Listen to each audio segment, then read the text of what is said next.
If you've been watching the channel consistently over the last 8 months or so, you'll know that I've been promoting to death my self-published novel that I released last summer. I even made a dedicated video about it that I've been talking about at the end of all of my videos, because honestly, it's a project that I am incredibly proud of, and I am incredibly grateful to all of those who have purchased it, read it, and reached out telling me how much they love it. Writing, in general, is something I love deeply. It's one of my greatest passions. Well, if you've seen the title of this video and the thumbnail, you know by now that I am here to talk about and promote yet another project that I have poured my heart into.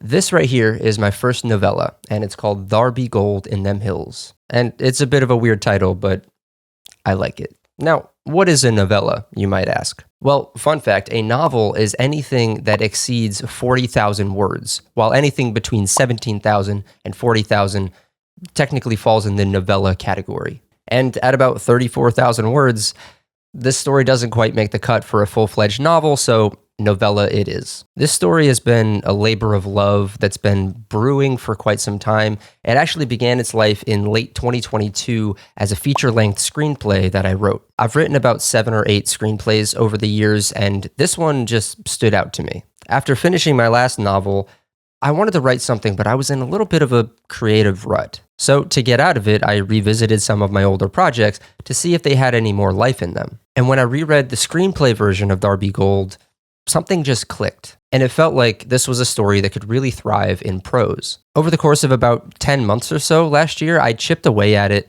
reimagining it and expanding it until it transformed into this. All right, enough backstory. What is this thing even about? Well, the story is set in the year 1852 in the remote town of Aesop, California, where towering mountains and shadowy forests loom over the land, and whispers of curses and creatures have always been dismissed as superstition. But when Mayor Quinlan Hill meets a mysterious stranger on a stormy night, one phrase changes everything. "Thar be gold in them hills," the stranger tells him, claiming to have crossed the cursed woods and seen the treasure with his own eyes. Though Quinlan tries to brush off the man's tales, the lure of gold begins to gnaw at him. What starts as idle talk consumes him, pulling Quinlan deeper into a web of myth and madness.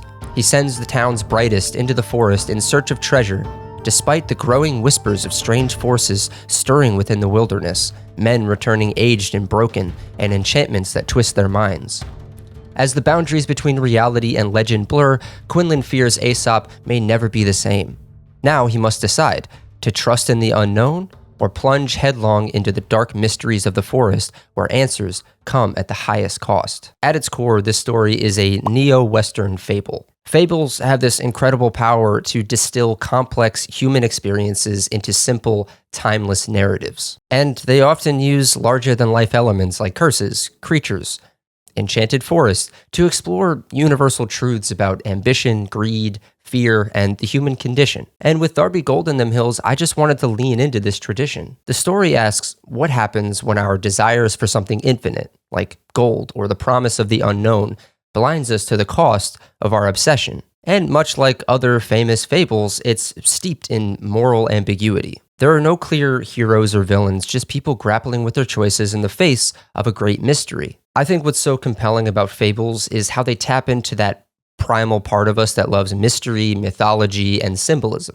They force us to confront uncomfortable questions about who we are and what we're willing to risk to achieve our desires. This novella is deeply inspired by those timeless elements, while also giving them a fresh, modern twist. It's about the tension between progress and tradition, the pull of the unknown, and the human need to seek meaning, even when it could be life-threatening. If you're intrigued by atmospheric stories full of dread, mystery, and moral complexity, I think you'll really enjoy this. So there you have it. It's my first novella. It's a project I am incredibly proud of, and I cannot wait for you to read it, which you could do right now by going to Amazon and buying yourself a copy for just $9. And if you do decide that you want to pick up your own copy, I have one thing to ask. When you finish reading it, go write a review on Amazon directly or somewhere else like Goodreads. Once again, writing is a passion of mine, and I appreciate everyone letting me take time out of this channel to promote it. Stay tuned for more updates, including, hint, hint, one other project that I will be promoting later in the month of January. And as always, thank you for watching. I'll see you all next time.